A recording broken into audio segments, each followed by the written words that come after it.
for one final time in Australia's tour of India.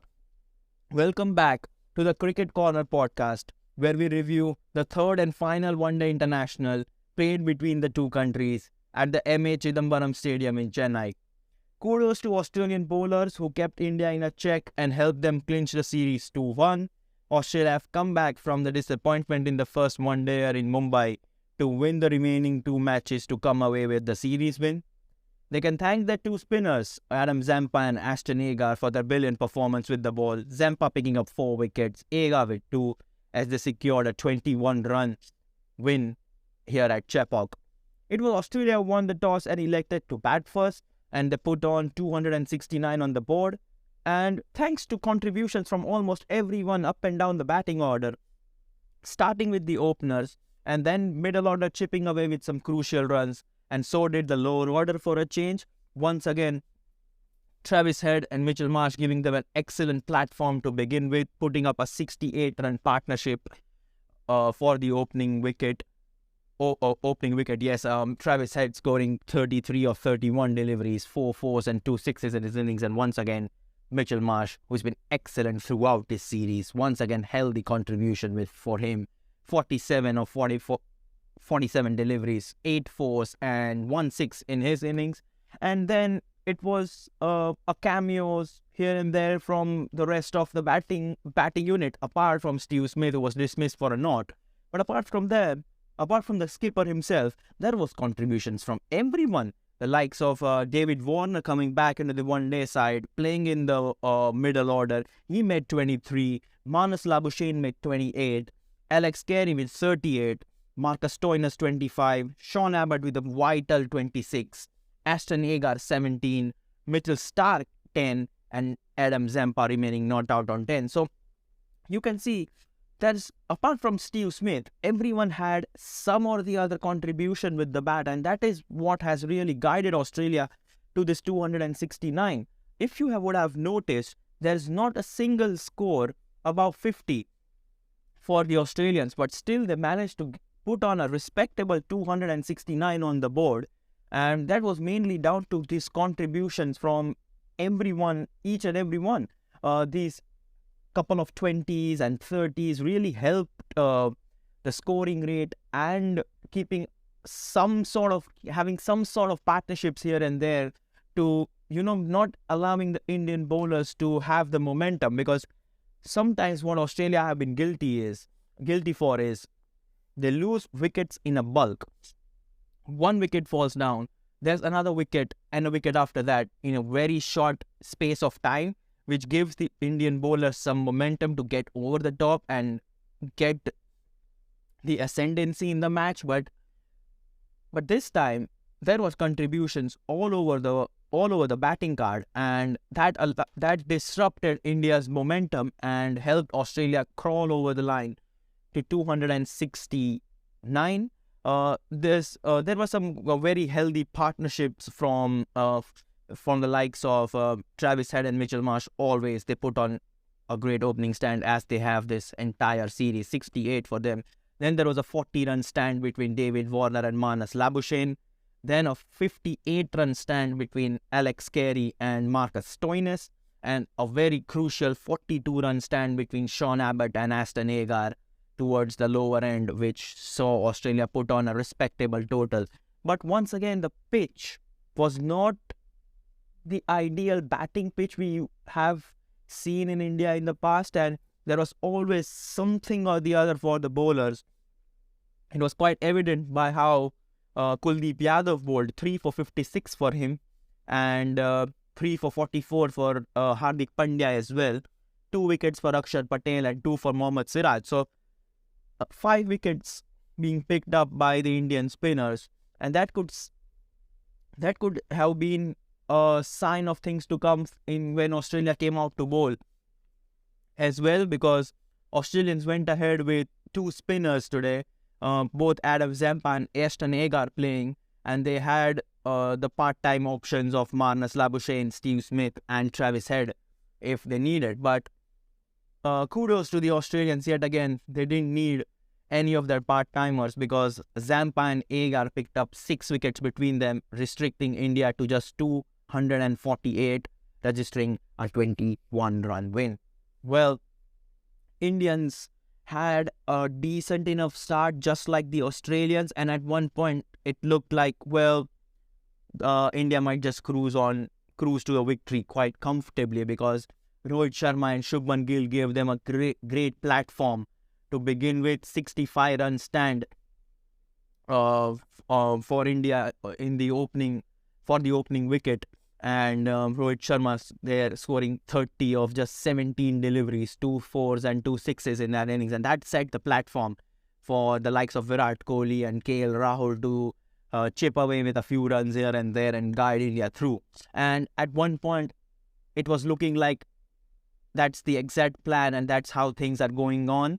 And once Shubman Gill was out, was dismissed like 3 overs later, India was still 77 for 2.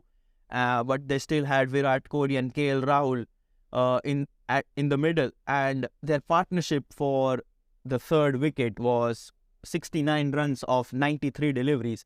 And it felt like these two would take the game away from the Australians. Once again, just like the first one day, KL Rahul was playing a really cautious innings, taking on the bowlers once there is a loose delivery or once he's completely settled in. But he was dismissed for 32 or 50 deliveries. And then the wicket started to fall in a heap. Once KL Rahul was dismissed, it was 146 for 3. An over later, Akshar Patel was run out while batting with Virat Kohli at the other end, and then unfortunately India lost all momentum. Virat Kohli was the pick of the run getter for India, 54 for him of 72 deliveries, but he was dismissed by Ashton Agar. Virat Kohli trying to go over the top of long off, but David Warner was there at the boundary to take a simple catch, and then India didn't have any momentum whatsoever. There was still some hopes when Hardik Pandya and Ravindra Jadeja were at the crease, but both of the all-rounders getting dismissed by trying to take the ascendancy, coming down the track or hitting an aggressive shot but not timing it at all, and the ball not even clearing the covers. Hardik Pandya was the first one who tried to hit Adam Zampa, but he was caught by Steve Smith within the 30-yard circle, and very similar dismissal for Ravindra Jadeja as well. Once again, he was trying to attack Adam Zampa, but completely mistimed it and was caught by Marcus Stoinis once again within the 30-yard circle. So that meant that India could only post 248 because of the cluster of wickets they lost towards the middle order and the lower order.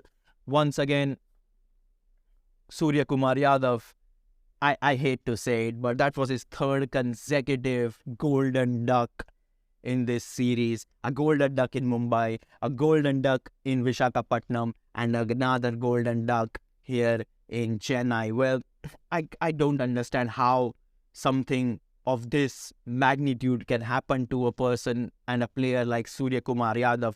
He usually comes at number 4, but India deciding to push the likes of KL Rahul, Akshar Patel and Hardik Pandya above Surya Kumar Yadav to, give him that platform, because he is one of those natural T20 players. And if you come down the order, it's basically a T20 kind of situation, because you need some 80-odd of 70-odd deliveries or something. But once again, I think it's just bad luck. But on the other side of the coin, Ashton Agar bowled an absolute peach of a delivery to dismiss Surya Kumar Yadav, knocking out his stumps, and this has been a series to forget as far as Sky is concerned. He also played in that first test match back in February in Nagpur, and that was his test debut, and he only scored 8 runs and he didn't play a single test after that. So this has been a really disappointing series for Surya Kumar Yadav as far as his batting is concerned, but well, you cannot doubt the quality he possesses, and I'm sure he's going to bounce back. Mitchell Starc has been Australia's pick of the bowlers, but not today. None for 67 for him. And to be honest, he was quite wavered here in his bowling today. He bowled 6 wides in total, which is very like Mitchell Starc, he was trying to bowl in that legs on the leg side to the left-handers, but when you try to bowl that particular length, you are always in trouble of, you know, conceding a wide, and he bowled 6 of them. He also was targeted by the likes of Shubman Gill and KL Rahul, who took him to the swords. Mitchell Starc conceding 3 sixes in total, but none for 67 for him. While that was a bit odd, because he usually is that pick of the bowlers, picking up a 5-wicket haul in the second one there. Marcus Stoinis has picked up one solitary wicket, dismissed Mohammad Shami towards the end. Shami 1-4 and 1-6. Maybe if he could have stayed for a ball or two, maybe things could have been a little different, but it was, I think, too little too late, and Shami's wicket proved to be the nail in the coffin for India. Sean Abbott 1 for 50. Sean Abbott picking up the first wicket of Rohit Sharma, caught by Mitchell Starc, bowled by Sean Abbott. Sean Abbott has been quite underrated this series. He's been excellent with the ball. And Nathan Ellis didn't play today, but he and Abbott both would have been proud of their contributions with the ball in this 3-match one-day series. But here comes the pick of the bowlers. Adam Zampa 4 for 45. Excellent with the ball, gripping the ball, turning it when required, and really troubling the Indian batsmen. He picked up Shubman Gill, KL Rahul, Hardik Pandya, and Ravindra Jadeja, 4 key players in the Indian batting lineup. He picked up them, and the remaining 2 wickets were picked up by Aston Yeager, 2 for 41 for him. Vital wickets of Virat Kohli and Surya Kumar Yadav. That's it for this third one day. 248 for India. And Australia winning by 21 runs in the end and clinching the series 2-1. And at the time of recording, they haven't announced the player of the match or the player of the series. But if I was giving those awards, I would certainly give the player of the match to Adam Zampa, because of the way he's bowled 4 wickets for him, and he was exceptional with the ball, and it really felt like he's making the most of the conditions being offered to him, similar to how the likes of Nathan Lyon, Todd Murphy, and Matthew Kuhneman bowled in that Indore Test match, the third Test match in the Border Gavaskar Trophy. Very similar to that, and he was excellent. And if I had to choose the player of the series, I would most definitely go with Mitchell Marsh, because he has contributed with the bat in all 3 games. 81 in the first inning, in the first match in Mumbai, then 66 of just 36 deliveries in the second ODI in Vishakhapatnam, and 47 today. He has been the star, and Australia have found a new opener for them probably for the World Cup. And speaking of the World Cup, it's a real moral booster as far as the Aussies are concerned, because the World Cup is going to be played in similar sort of conditions, and if they are able to get the better of a team like India in their home conditions, it's really a moral booster, because it shows that they have the players and the quality in their side to trouble India. And if they can trouble India in their own conditions, I'm sure they will be favorites when they face the likes of Pakistan, Bangladesh, Sri Lanka, or even likes of South Africa and New Zealand, or even England, as far as the World Cup is concerned. But yes, Australia ending their tour of India on a high after losing the Border Gavaskar Trophy 2-1. Australia coming back and recording a 2-1 victory in the ODI series. I have been really impressed by the captaincy of Steve Smith. Steve Smith has captained in 5 matches in this entire tour. 2 Test matches. He won 1, he drew 1, and in these 3 one-dayers, he has won 2 and lost just 1. So, really happy for Steve Smith as well, but I hope Pat Cummins is back in this brilliant Australian side. Just to recap, Australia winning the toss, batting first, 269 on the board, and winning the match by 21 runs after dismissing India for just 248. Congratulations, Australia, and very well done throughout this tour of yours, even considering how badly they lost the first two test matches. They have been really up to the task since that indoor test right to this one-dayer here in Chennai. So yeah, that is it. I really enjoyed this Australian tour of India. This has arguably been my favorite tour of all time. And I just really enjoyed talking about this tour, covering every single day, every single match here on the Cricket Corner podcast. And it's down to this wonderful support I've gotten from listeners on Spotify, Apple Podcasts, viewers on YouTube and stuff. So I'm really thankful to the support I've gotten, and I'm really looking forward to creating more cricket-related podcasts for you guys. International cricket will have to take the back seat for 3 months or so because we are just 9 days away from the inaugural match in the 2023 season of the Indian Premier League. It all kickstarts at the Narendra Modi Stadium in Ahmedabad on the 31st of March when defending champions Gujarat Titans take on the Chennai Super Kings. It's Hardik Pandya, it's MS Dhoni. It's going to be one hell of a tournament, but I'm really looking forward to the IPL. But international cricket is international cricket. We all love it. And thank you, India. And more importantly, thank you, Australia, for this wonderful tour. And we hope that both these sides can have a test series and a one-day series once again.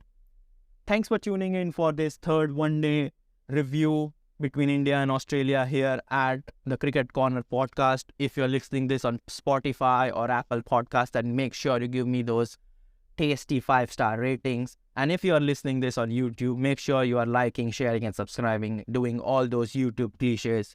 This is me, Vatsal Vora, signing off. Ciao for now.